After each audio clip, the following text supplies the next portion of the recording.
Hello दोस्तों, आनंद S के channel में आपका एक बार फिर स्वागत है।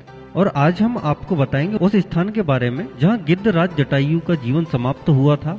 छत्तीसगढ़ के दंडकारण्य में गिद्धराज जटायु का मंदिर है। यह वह स्थान है जब सीता माता का अपहरण कर रावण पुष्पक विमान से लंका ले जा रहा था तो सबसे पहले जटायु ने ही रावण को रोका था। राम की राह में जटायु पहले शहीद थे।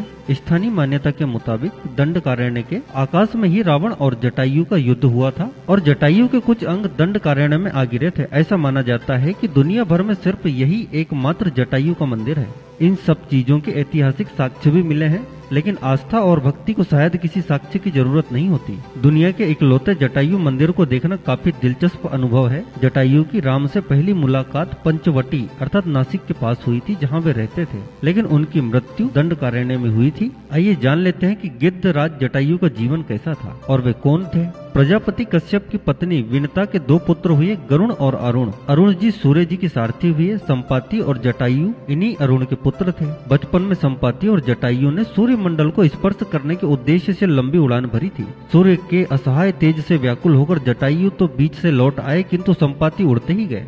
सूर्य के निकट पहुंचने पर सूर्य के ताप से संपाति के पंख जल गए और वे समुद्र तट पर गिरकर चेतना शून्य हो गए। चंद्रमा नामक मुनि ने उन पर दया कर उनका उपचार किया और त्रेता में श्री सीता जी की खोज करने वाले बंदरों के दर्शन से पुनः उनके पंख जमने का आशीर्वाद दिया। जैन धर्म के अनुसार सीता तथा लक्ष्मण दंडकारण्य में थे। उन्होंने देखा कुछ मुनि आकाश में नीचे उतरे। उन तीनों ने मुनियों को प्रणाम किया तथा उनका आतिथ्य किया।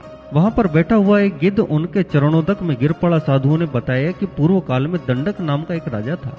किसी मुनि के संसर्ग से उनके मन में सन्यासी भाव उदित हुआ। उनके राज्य में एक परिव्राजक था। एक बार वह अंतःपुर में रानी से बातचीत कर रहा था। राजा ने उसे देखा तो दुष्चरित्र जानकर उसके दोष से सभी श्रमणों को मरवा डाला। एक श्रमण बाहर गया हुआ था। लौटने पर समाचार ज्ञात हुआ तो उसके शरीर से ऐसी क्रोधाग्नि निकली कि जिससे समस्त स्थान भस्म हो गया। राजा के नाम अनुसार इस स्थान का नाम दंडकारण्य रखा गया था। मुनियों ने उस दिव्य गिद्ध की सुरक्षा का भार सीता और राम को सौंप दिया। उसके पूर्व जन्म के विषय में बताकर धर्मोपदेश भी दिया। रत्नाभ जटाएं हो जाने के कारण वह जटायु नाम से विख्यात हुआ। जब जटायु नासिक के पंचवटी में रहते थे तब एक दिन आखेट के समय महाराज दशरथ से उनकी मुलाकात हुई और तभी से वे दशरथ के मित्र बन गए। वनवास के समय जब भगवान श्री राम पंचवटी में पर्णकुटी बनाकर रहने लगे तब पहली बार जटायु से उनका परिचय हुआ था। भगवान श्री राम अपने पिता के मित्र जटायु का सम्मान अपने पिता के समान ही करते थे। रावण जब सीता जी का हरण करके ले गया तब सीता जी का विलाप सुनकर जटायु ने रावण को रोकने का प्रयास किया, लेकिन अंत में रावण की तलवार ने उनके पंख काट डाले।